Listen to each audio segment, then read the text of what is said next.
take a seed, you plant it, you grow it, you dry it, you roll it, you smoke it, and it goes down smooth. Hey! Spanning the continent to bring you the truth about cannabis and marijuana law reform. I smoke pot and I like it a lot. CannabisRadio.com presents The Russ Belville Show, the voice of the marijuana nation. Hey, this is great, man. Now, here's your host, Radical Russ Belville. Good day, tokers and tokettes and non-toking lovers of liberty. It is Tuesday, January 3rd, 2017, and it's got to be 420 somewhere in the world. Welcome to the show, our first show of the new year. Began with some technical difficulties, but we're back and better than ever in Super 3D. That's right, if you've got your 3D glasses, put them on now, because we're coming to you in 3D. I don't know how that works through the radio, but we're doing it. We are still working on putting together our new video feed. Still need a few more pieces and parts and supplies. As soon as we get that, we will be back live on YouTube and Facebook Live as well. So stay tuned for the announcements on that. The RadicalRuss.com website is under development this month. We hope to have that finished by the end of the month for you. So going to be all sorts of cool stuff there. Archives of my interviews of various luminaries in the cannabis community throughout the years. So we'll have plenty of that for you, and archives of my spreadsheets. I've got some pretty detailed data on marijuana legalization polls, drug use surveys, and so forth. And I'll be putting that online in an interactive format for you all, available exclusively to the VIP subscribers of RadicalRuss.com. We'll be getting that back up as well. We're also going to have t-shirts and posters and pins and all sorts of stuff for sale. So be looking forward to that coming up toward the end of this month here at RadicalRuss.com. All right, coming up on today's show, we've got your Cannabis Radio News headlines. We'll get to those. We're also going to be talking today at 1:30 in our activist agenda with my friend Michael Krawitz.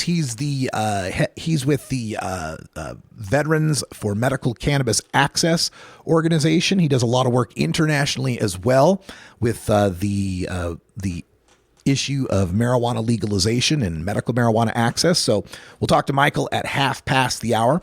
We'll also have time for a radical rant today where I'm going to talk about that Nevada marijuana legalization that goes into effect or went into effect as of January 1st and how I'm a little disappointed in it based on its no home grow halo situation. So we'll talk about that coming up at the end of the show. In drug war data mining today, we've got some new data, some new forecasts coming to us from the ArcView Group and New Frontier Data. Some more forecasts on how big the marijuana market could actually grow to be. That's all coming up here live from Portland, Oregon at Delta 9 Studios. I'm Radical Russ. We're back with the news right after this.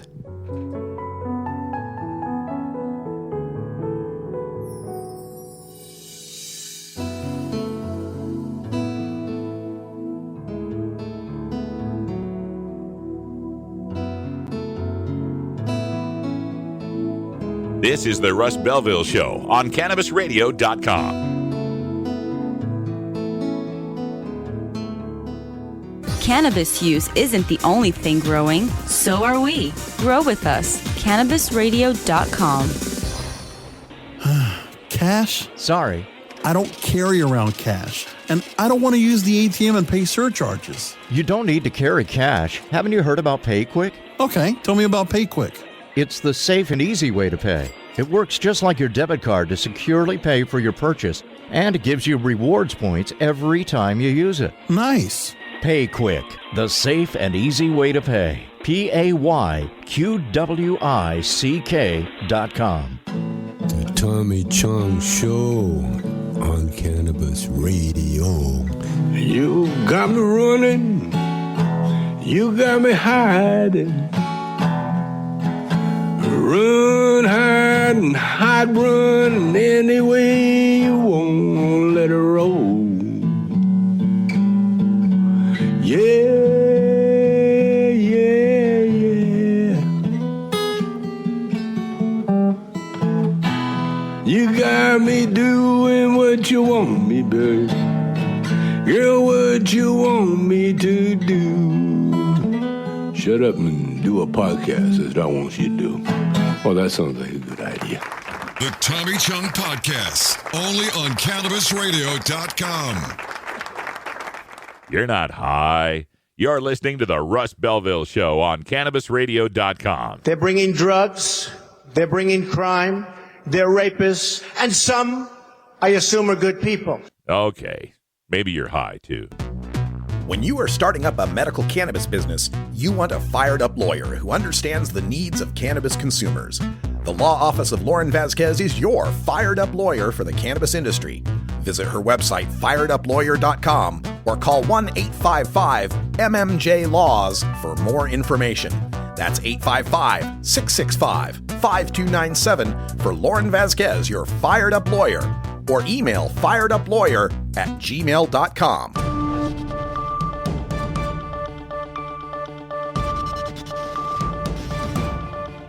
It's time for the Cannabis Radio News, covering the latest headlines in consumer cannabis, medical marijuana, and industrial hemp. Cannabis Radio News is now available exclusively at CannabisRadio.com. Now your marijuana headlines in 4 minutes and 20 seconds. This is Cannabis Radio News. This is your Cannabis Radio News for Tuesday, January 3rd, 2017. Maine Governor Paul LePage on Tuesday said he had signed a measure legalizing the recreational usage of marijuana in his state after voters approved the move in a November ballot initiative. With the signature, the country's northeasternmost state becomes the 9th to legalize recreational use of marijuana. LePage, a Republican who had opposed the idea, expressed reservations about how legalization would be implemented in a regular weekly interview with WMOV Radio, in which he confirmed signing the legalization proclamation. In his final days as Vermont's chief executive, Governor Pete Shumlin is expected to issue pardons to residents convicted of minor marijuana violations. The Democrat, who was first elected in 2010, must issue the pardons before Thursday when he turns the office over to a successor, Republican Lieutenant Governor Phil Scott. Last month, Shumlin invited people convicted of possessing small amounts of marijuana, before the state decriminalized it in 2013, to apply for pardons. Almost 500 people applied. When announcing he would take the applications for pardons, Shumlin said he wanted to use the power of his office's pardoning power, quote, to expedite our move to a saner drug policy and criminal justice system, end quote. Puerto Rico medical marijuana dispensaries have begun operating for the first time in the U.S. territory. Governor Alejandro Garcia Padilla said Friday that 2 dispensaries opened nearly 2 years after his administration adopted a regulation to allow for the cultivation, manufacturing, and distribution of medical marijuana. Nearly 2,000 patients have registered with the island's health department so far to obtain medical marijuana. Officials say the substance can be used in forms including pills, creams, patches, and oral drops. Smoking marijuana and cultivating it for personal use remains illegal, although Garcia has said prosecuting marijuana possession would be given the lowest priority by his administration. People in the UK will soon be able to use cannabis-based products containing the plant's medical component cannabidiol, or CBD, according to reports. The Medicines and Healthcare Products Regulatory Agency, MHRA, classified CBD as a medicine in the UK on Tuesday. Department officials who base the decision on claims that the ingredient has been beneficial in treating serious diseases were hoping that legalizing CBD for medical use will lead to more research efforts on the effects of the drug. Days after a prankster scaled a fence and altered the iconic Hollywood sign to read Hollyweed, the agency that maintains and secures the landmark said it will explore boosting security. Chris Baumgart, chairman of the Hollywood Sign Trust, said he plans to meet with police officials to be debriefed on the matter and explore ways to prevent similar acts. The prank may have been a nod to California voters' approval in November of Proposition 64, which legalized recreational marijuana beginning in 2018. 41 years earlier to the day, January 1st, 1976, a college student similarly altered the sign using curtains to make it read Hollyweed. His change coincided with the first day that California classified possession of up to 1 ounce of marijuana as a misdemeanor rather than a felony. U.S. Senator Elizabeth Warren, a Massachusetts Democrat, is leading an effort to make sure vendors working with legal marijuana businesses, from chemists who test marijuana for harmful substances to firms that provide security, don't have their banking services taken away. It's part of a wider effort by Warren and others to bring the burgeoning $7 billion marijuana industry in from a fiscal limbo she said forces many shops to rely solely on cash, making them tempting targets for criminals. After voters in Warren's home state approved a November ballot question to legalize recreational use of pot, she joined 9 other senators in sending a letter to a key federal regulator, the Financial Crimes Enforcement Network, calling on it to issue additional guidance to help banks provide services to marijuana shop vendors. A study recently released by ArcView Market Research and New Frontier Data showed that Florida is on track to log more than $1 billion in medical marijuana sales by 2019 and surpass Colorado within 4 years. Patients must be under the care of a licensed physician who has completed the required 8-hour course and examination for at least 3 months. About 340 physicians are so registered. This has been your Cannabis Radio News for Tuesday, January 3rd, 2017. I'm Russ Belville. We don't limit how much you smoke, and we don't limit where you listen. Cannabis Radio is now on iTunes, Stitcher, and iHeartRadio.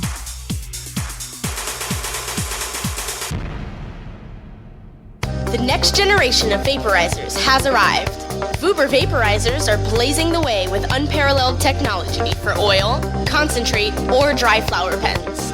Providing unsurpassed customer service and expert craftsmanship, Vuber vaporizers use cutting-edge technology, providing a power-packed, smoother vapor with a lifetime guarantee. Experience vaporizing the way it was meant to be. The Vuber way.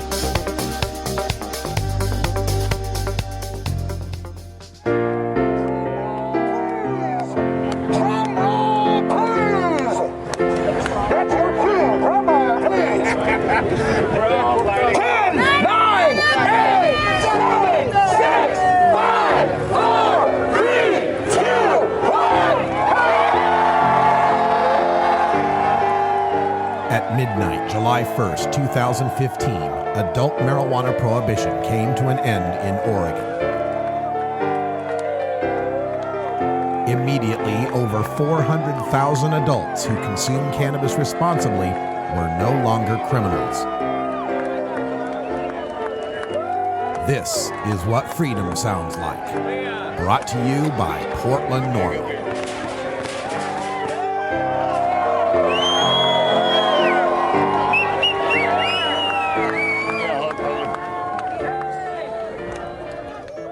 The Russ Belville Show.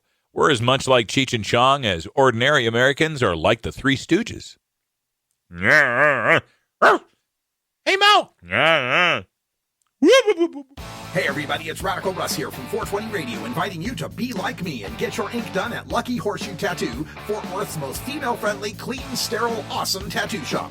Thomas and his crew are true artists who can design you a custom piece or use a design you bring in. Lucky Horseshoe Tattoo also offers all styles of tattooing as well as piercings and all-around fun. In the DFW area, stop by Lucky Horseshoe Tattoo and tell them Radical Russ sent you. Trust me, it'll feel awesome.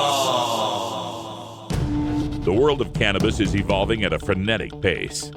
The Russ Belville Show gets behind the headlines to take a deeper look at breaking news in our Cannabis Focus. Today in the Cannabis Focus, we only have about a minute to talk because of our late start, so I'll just update you on the forthcoming events that I'll be traveling to if you would like to catch me live and in person.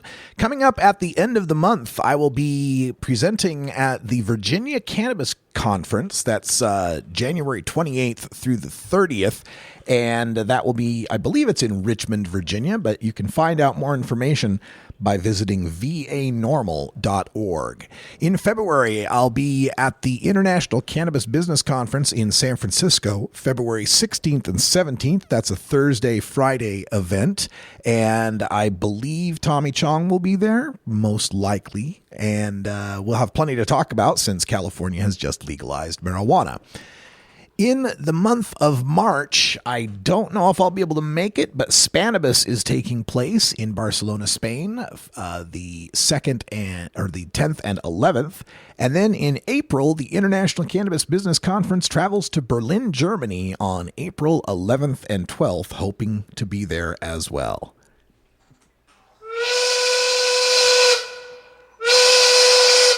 Oh, God, I thought that was absolutely dreadful. I'm sorry, Simon. You're right. We got a late start, had some technical difficulties. But when we come back, we've got something absolutely phenomenal. That's our drug war data mining, where we're going to take a look at the latest data from the New Frontier Data folks and ArcView Research Group, taking a look at the forecasts for the legal marijuana market. Stay tuned.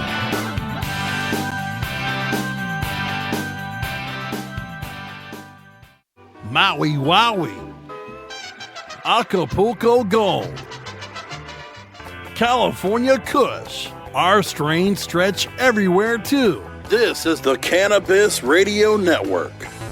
Do you want to get in on the booming cannabis industry? With New Frontier Data, we give industry insiders the power of big data analytics to help navigate this rapidly growing and changing landscape. New Frontier's tools help you make critical decisions based on the facts.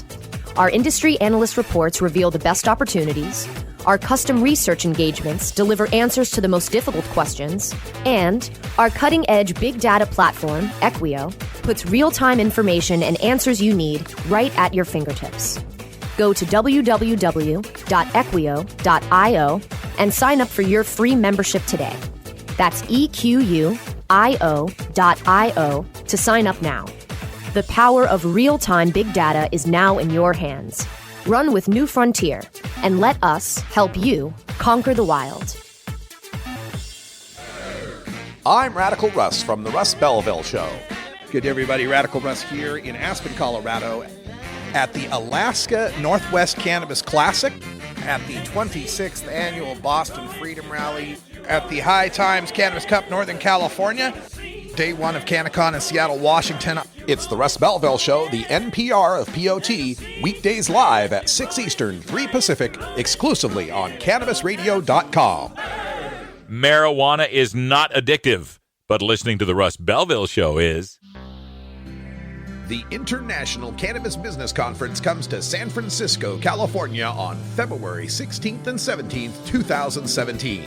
The ICBC San Francisco, Northern California's first business-to-business event since the recent historic election, will bring together top state regulators and industry leaders to discuss permits, business models, and opportunities within the newly enacted laws and landscape. Of course, the ICBC also famously offers some of the best cannabis industry networking, leveraging our worldwide following to connect wholesalers, brands, distributors, investors, and strategic partners. And don't forget to come early for our VIP reception and stay late for our legendary after party. Join us for the longest continuously running cannabis business conference in California at the Hilton San Francisco, Union Square. The one and only International Cannabis Business Conference. Visit internationalcbc.com for tickets today. Promoting the end of adult cannabis prohibition is easy because we have facts, science, reason, compassion, evidence, truth, and logic on our side. It's even easier when researchers catalog it all for us. Learn how to gather the facts on marijuana use, arrests, seizures, rehabs, drug tests, and more on this edition of Drug War Data Mining. Today in the Drug War Data Mines, we take a look at new information released by ArcView Market Research, and they've also been partnering with New Frontier Data and BDS Analytics on this, and they're just about to release their 2016 legal marijuana markets report. They've got the pre-sales going for this, and you can find out more at ArcView's website. And one interesting change that they've made to their methodology this year is they're going with what they call North American market numbers. They're going to include Canada for the first time ever in these analytics. So the North American cannabis market size estimates up through 2021 are going to be a part of this State of Legal Marijuana Markets report. This is going to be released on January 16th at ArcView's Private Investor Forum in Los Angeles. It's a 200-plus page report that will be released in February for the general public. So this report finds that the regulated marijuana sales, now when they say that, they're referring to adult use as well as medical.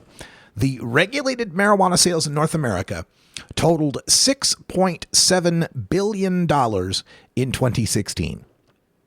$6.7 billion in 2016. That was a 30% increase from 2015. And sales are projected to grow at a compound annual growth rate of 25%. We're going to go from $6.7 billion in sales in 2016 to an estimated $20.2 billion by 2021. Now, these are from point of sale. This is data they get from point of sale. BDS Analytics gets this from the different retailers in the legal and medical states. And again, the first time they've included Canada in this. According to Tom Adams, ArcView's market research editor-in-chief, he says, quote, "The only consumer industry categories I've seen reach $5 billion in annual spending and then post anything like 25% compound annual growth in the next 5 years are cable television, which was a 19% growth in the 90s, and broadband internet, which was a 29% growth in the 2000s. He continues saying the biggest game changer for the future are the 4 new states that approved adult use measures. 21% of the total U.S. population now live in legal adult use markets.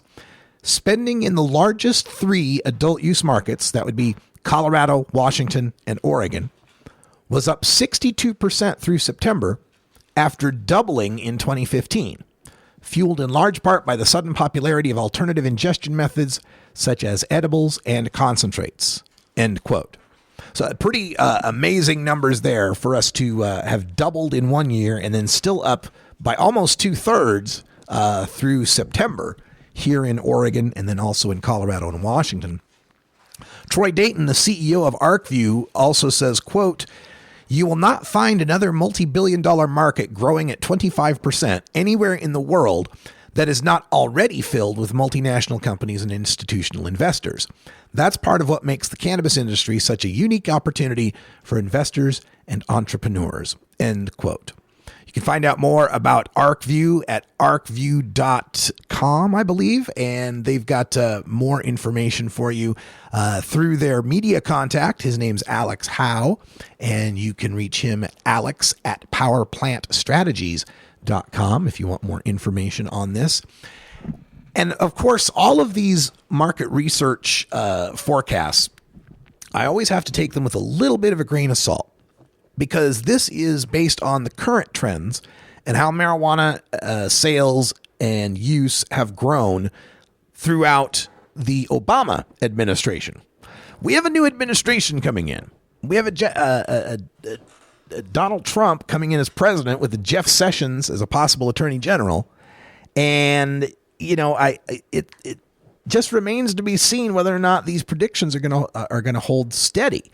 It could only take a couple of memos, a couple of raids to make a major difference in how much investors are willing to risk and how many entrepreneurs are willing to get into the market. And that could reduce or even, put us at a negative if the right situation occurs here under this new administration. But of course, all investment is subject to risk. Who knows what could possibly happen? Maybe there's maybe the administration defies my expectations and institutes banking for marijuana and states' rights approach, and the market takes off even faster. I would just say, as you listen to these types of investment forecasts, understand that a lot of times it's because it's being written by firms, by people who have a vested interest in you wanting to think this is going to be a good market, in you believing the best possible scenarios. Just go into it with, your eyes open and understand that this is still a very politically volatile issue. I know a lot of people think we're past the tipping point, that we've reached a point where there's too much money at stake and it's too much of a growing industry. And that may be true, but never forget that this is all subject and is all propped up right now to the coal memo. Everything we've experienced in all the growth, all the trends that they're basing this on, is in a world with the coal memo. If that coal memo goes away and U.S. attorneys decide to start flexing their muscles and DEA agents start raiding legal manufacturers and testers and cultivators, who knows what's going to happen to this market? All right, we're going to take a break. And when we come back, we'll get Michael Krawitz on the line, talk a little bit about international cannabis reform and what's happening with our nation's veterans when we return.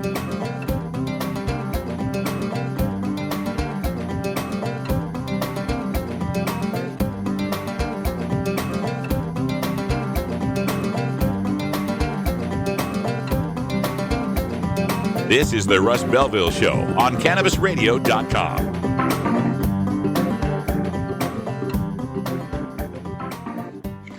How high do you like your profit margin? CannabisRadio.com. CannabisRadio.com proudly presents the newest and greatest podcast in the galaxy, The Real Dirt with Chip Baker, your insider industry connection to accurate and entertaining information about cannabis technology, production, cultivation, and everything in between. Rolling joints and dropping knowledge about cannabis technology, production, cultivation, and everything in between. The future of legal cannabis has arrived, and we want to give you The Real Dirt with Chip Baker. Look for new episodes at CannabisRadio.com, TheRealDirt.com, or subscribe to the show on iTunes, Stitcher, and iHeartRadio. This is Cannabis Facts from Robert Platshorn's TheSilverTour.org, supported by our donors and Hemp Inc., poised to lead America's hemp revolution at HempInc.com. In 1937, the second most prescribed medicine, marijuana, was banned. It wasn't about marijuana. The paper, oil, and chemical industries lobbied to end hemp farming. No longer labor intensive, an acre of hemp produced more quality paper than 4 acres of trees. Plastics and fibers could be produced from a plant. Hemp can even produce 10 times the energy of today's ethanol. As marijuana prohibition ends, many states now allow farmers to again grow hemp. This was Cannabis Facts from TheSilverTour.org, an educational nonprofit supported by our donors and Hemp Inc., a public company poised to process America's hemp crop at HempInc.com. This is the Russ Belville Show on CannabisRadio.com. At Herbie's Cannabis Seeds, we pride ourselves on bringing you the best quality seeds from the world's most respected cannabis seed producers, all at the lowest online prices. You can find Herbie's Seeds at herbiesheadshop.com. All cannabis seeds are sold as souvenirs and as a means of preserving cannabis genetics. Herbie's Seeds in no way intends to condone, promote, or incite the use of illegal or controlled substances. We strongly urge all prospective customers to check their national laws prior to placing an order. Herbie's Seeds at herbiesheadshop.com. Proud sponsors of the Russ Belville Show and 420 Radio.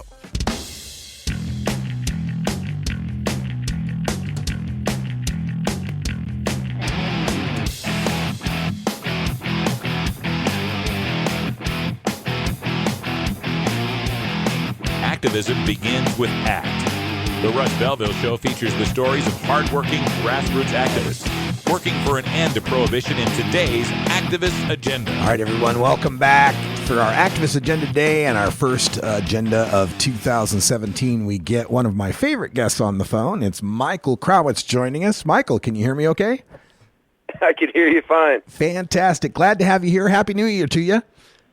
Happy New Year to you and everyone on the radio. Well, before I get into my questions, you got in touch with me wanting to discuss a few issues. Is there anything in particular that's at the top of your agenda for 2017? Yeah, a couple of things. We're hoping that we're going to see some movement on our Veterans Equal Access Amendment, and there's been a lot of confusion on that.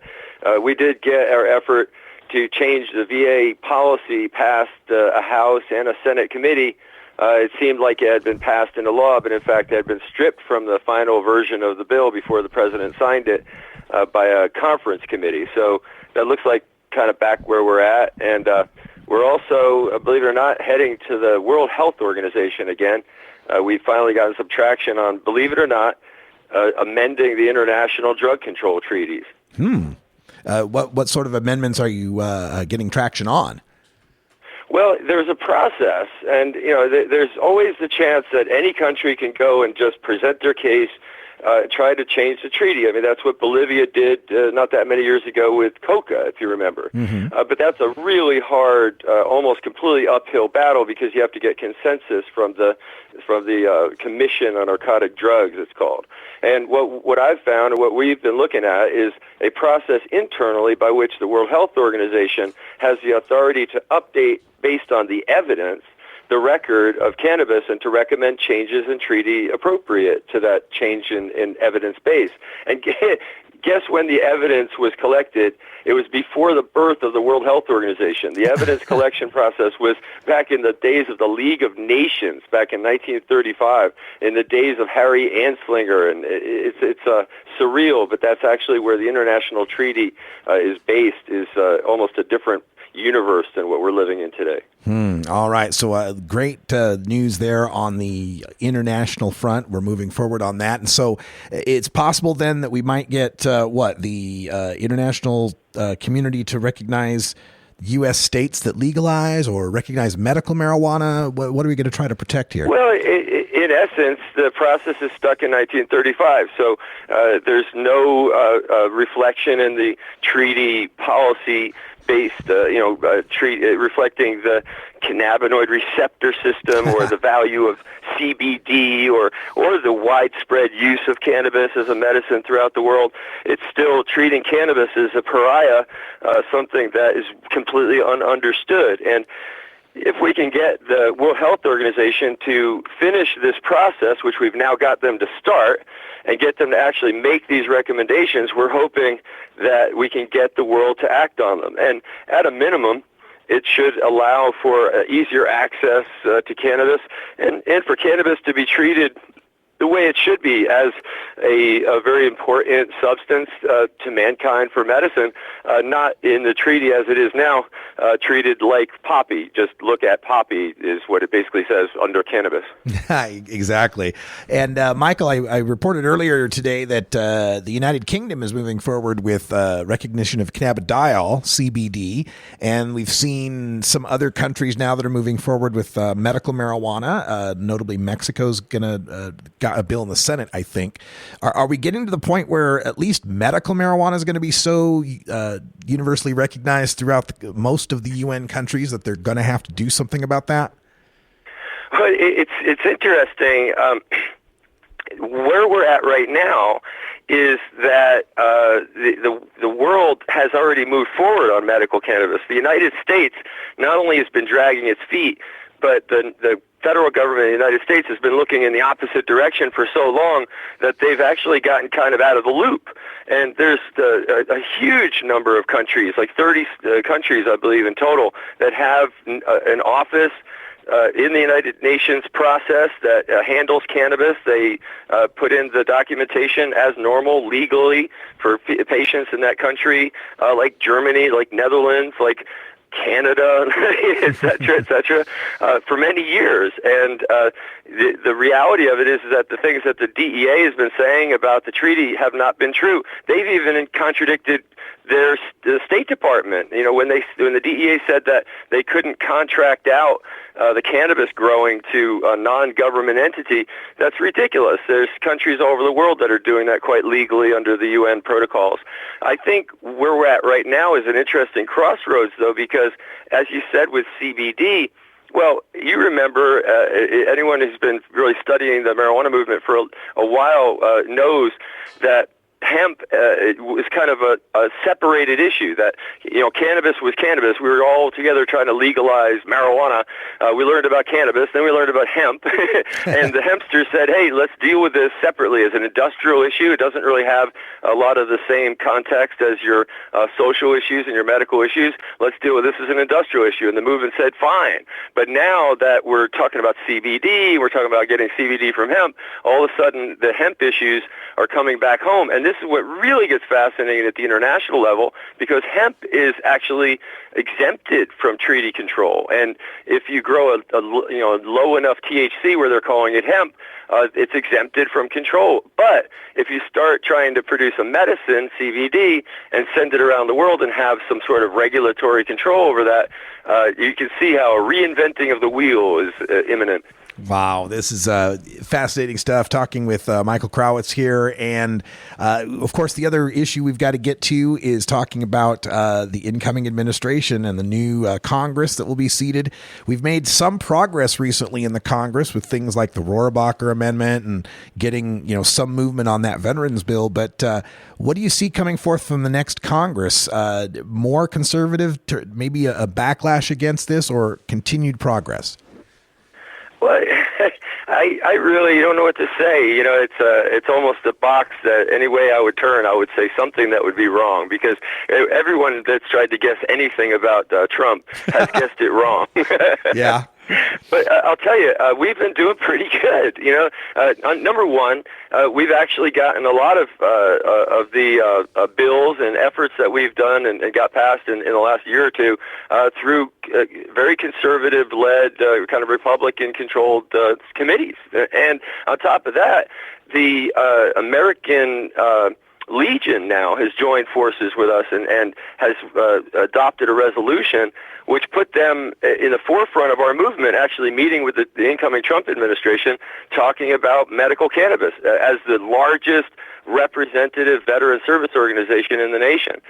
We've kind of grown up. Our movement has grown up, and the realities of the billion-dollar industry that's underfoot, I'm sure, get close to home. I can't imagine that President-elect Trump, is it still President-elect Trump? Yep. I can't imagine that he's not going to have someone close to him, someone in his inner circle, or more than one person in his inner circle, that are heavily invested in the cannabis industry right now.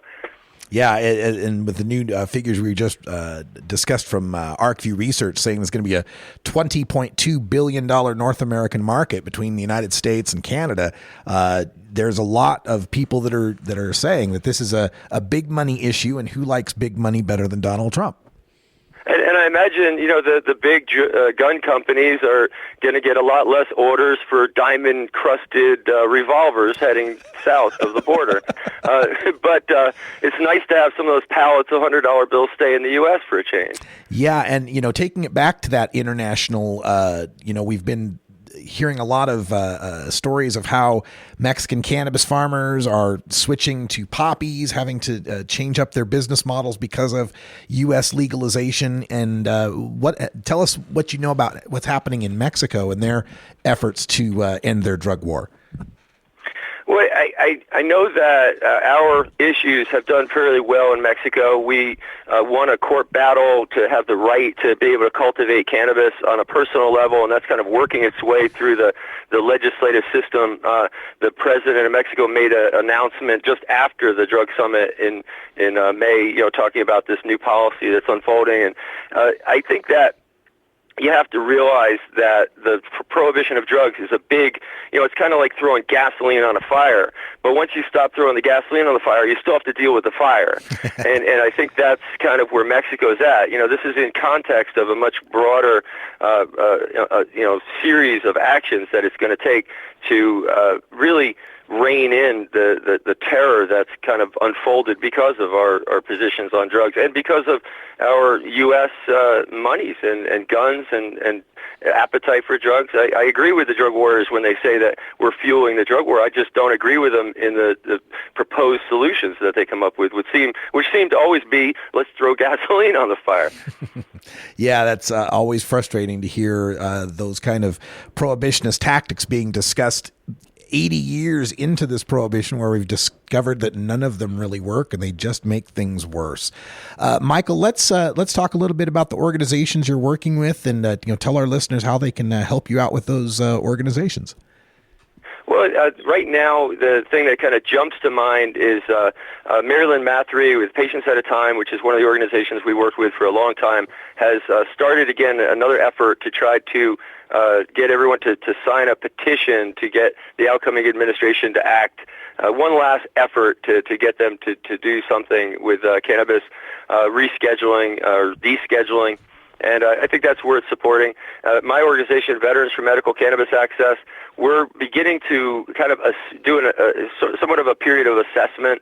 We've had such great success in adding post-traumatic stress as a qualifying condition under state laws that it's now kind of become the thing to do, that if a state is going to propose medical marijuana, we're not getting any debate as to whether we should add post-traumatic stress. And that's really a great a feeling for us, because we got into this to add post-traumatic stress for good reason. The medicines that are available in the pharmacy suck, and cannabis really provides a benefit. It fits well in a program of care that has lots of different options available. The drugs that they give at the VA just particularly suck. And cannabis reduces those pills. They reduce the opiate overdose deaths. They reduce the suicide rates.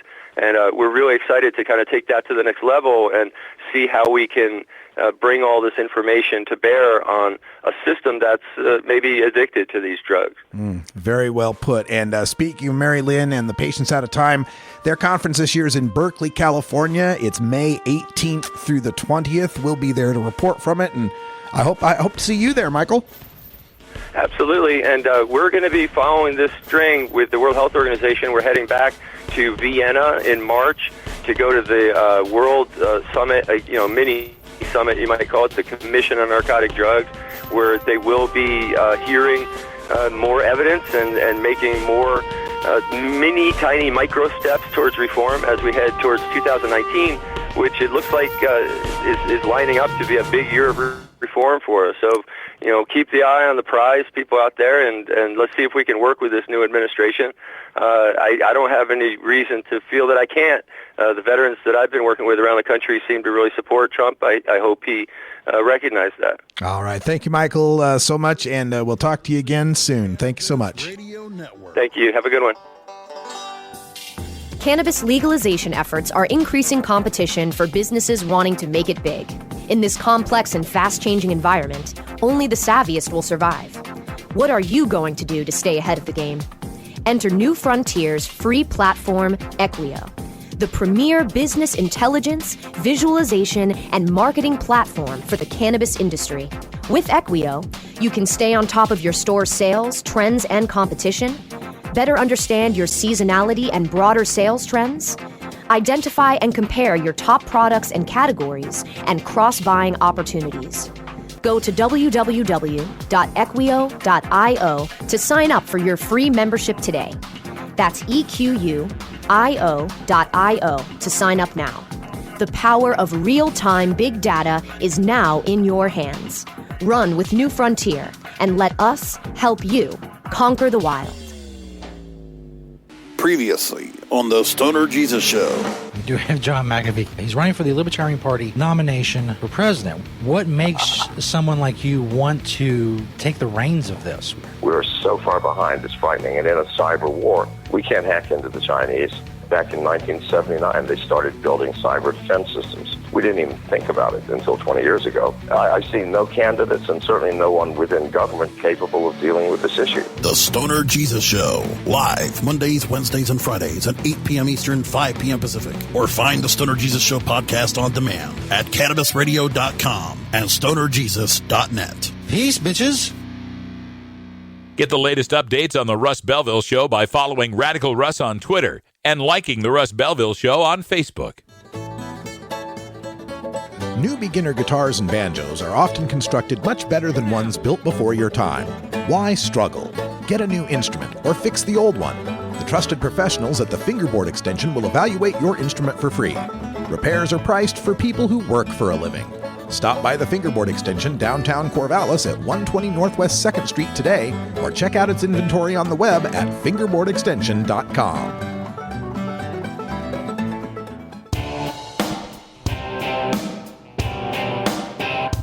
We must wage what I have called total war against public enemy number one. I support a change in law to end federal criminal penalties for possession of up to 1 ounce of marijuana. That marijuana, pot, grass, whatever you want to call it, is probably the most dangerous drug. Some think there won't be room for them in jail. We'll make room. I experimented with marijuana a time or two, and I didn't like it and didn't inhale. And one major responsibility is to encourage people to use less drugs. Entirely legitimate topic for debate. Radical Rant. Nevada's Question 2 marijuana initiative passed with 54.5% of the vote in the 2016 election. The measure went into effect on January 1st, and it legalizes the personal possession of marijuana by adults 21 and older. It provides for the creation of over 100 retail outlets and allows adults to cultivate their own cannabis plants at home and possess the results of the harvest. But there's a catch. You're not allowed to grow your own cannabis if you live within 25 miles of one of those retail outlets. Now, Ohio's Issue 3 marijuana initiative failed with just 36% of the vote in the 2015 election. The measure would have legalized the personal possession of marijuana by adults 21 and older, provided for the creation of over 1,000 retail outlets, and allowed adults to cultivate their own cannabis plants at home. But there was a catch. You were not allowed to grow your own cannabis without a state license. Now, I was one of the few voices in the marijuana movement who was strongly in favor of passing Ohio's initiative.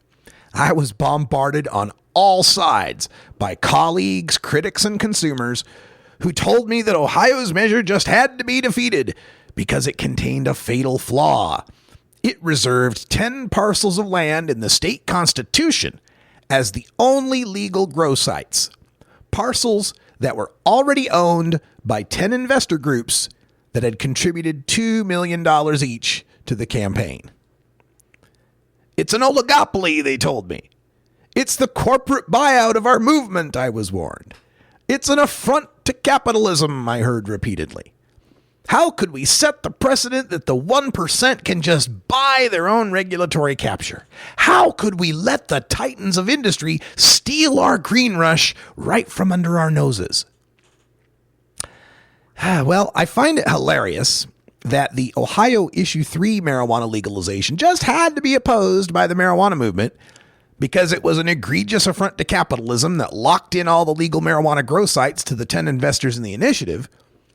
Even though it would have legalized home growing, even though it would have opened up thousands of recreational licenses open to any applicant, even though it provided medical marijuana to a far broader spectrum of patients than the subsequently passed Ohio medical marijuana bill that only allows a 90-day supply of non-smoked medicine bought from a dispensary, even though it would have allowed other growers to sublet land from investors for their own grow companies, and even though it would have maintained only a $150 fine and no criminal record minor misdemeanor for public toking, that had to be opposed. But we were all gung-ho on board and fully promoting Nevada's Question 2. Even though for 18 months, it locks in all the retail, processing, and growing licenses to the existing medical marijuana industry. It locks in the distribution licenses to the alcohol industry, and that was a bribe so they wouldn't oppose legalization. It protects the medical marijuana industry further by banning the home grows within 25 miles of their retail outlets. And it mandates a $600 fine and a misdemeanor crime for public toking. Because, we wouldn't want people all whacked out on drugs causing mayhem on the Vegas Strip now, would we? So, to reiterate, had Ohio's legalization passed in 2015, Ohioans 21 and older could have been growing their own cannabis at home with a license. They could have been shopping for marijuana at one of over 1,000 pot shops located all over the state. They could have gotten medical marijuana from a non-profit dispensary that they could smoke for any condition a doctor determined reasonable in light of the potential benefit, could have gotten that medical marijuana at a reduced cost if they're indigent, and would have been facing only a ticket and a fine if caught toking in public. But that was bad because monopoly. But Nevada's legalization passing in 2016 means Nevadans 21 and older living in a city are still criminals if they grow cannabis at home. They're now criminals paying a $600 fine if they're caught toking in public. They're forced to shop at just around 100 pot shops that will mostly be around Reno and Las Vegas, which are stocked by the alcohol industry and can only be run by the growers who already have a monopoly deal in the state, thanks to 2013 legislation that banned medical home growing after March 1st, 2016. And that's good because freedom? Look, I will always support any measure that ceases the punishment of any cannabis consumers. I don't give 4/5 of a flea's fart who makes money in the process. And I understand Otto von Bismarck's observations that politics is the art of the possible, and we may not always like the results we get in the sausage making. Just don't tell me that you're opposing legalization because it unfairly protects the profits of the companies that grow and sell marijuana, when you're supporting bills and initiatives that do not restore our right to cultivate our own cannabis at home, thereby forcing us to shop from the companies that grow and sell marijuana. I mean, it just seems telling to me that initiatives and bills that contain all manner of deference to the 1% in order to get them passed, like no home grow, exorbitant non-refundable application fees, 7-figure capital escrow requirements, and so forth, are just fine when they're written and or supported by Marijuana Policy Project and Drug Policy Alliance, no matter how much those measures shortchange the consumer.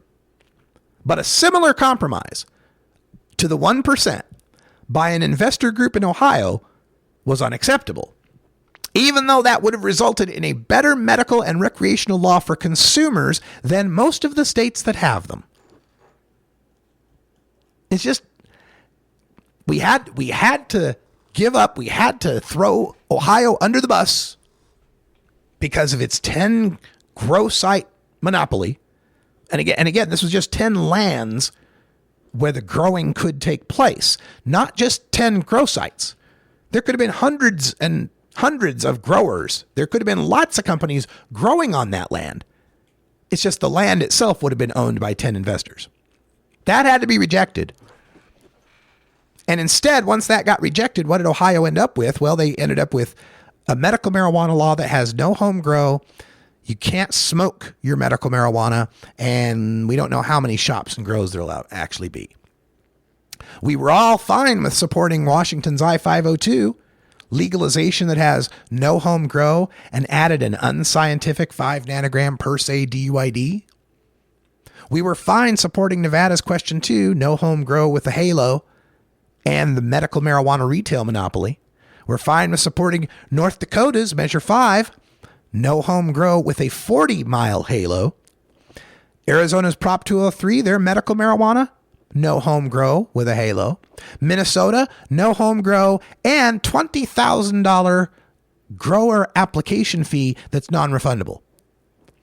Don't want to defer to the 1%. You just come up with $20K to throw away. No problem, right? New Hampshire's law, no home grow. Illinois' law, no home grow, $25,000 non-refundable fee. Delaware's law, no home grow. Massachusetts medical law, no home grow unless you have a hardship exemption. New York's law, no home grow, $10,000 non-refundable application fee, and then if you get accepted, the grow fee is $200,000 a year. Maryland, no home grow, $125,000 grower fee every year. New Jersey, no home grow. Connecticut, no home grow, $25,000 non-refundable application fee, and you got to prove you've got $2 million in escrow. Those compromises were okay. For some reason, those weren't giving the industry away to the 1%. For some reason, those weren't unacceptable barriers to entrepreneurship. But when it was a different group, an investor group, not one of us, not one of our reform groups, trying their own style of compromise to make things happen, their own brand of sausage, if you will. Oh no, that was a bridge too far. Boy, I bet the people in Ohio wish they had that 2015 legalization now, don't they? All right, folks, that's all the time we got for Hour 1. Stay tuned. Hour 2 is next. For everyone here at CannabisRadio.com and Delta 9 Studios, I'm Radical Russ. Thanks for joining us, and until next time, take care of each other, tokers!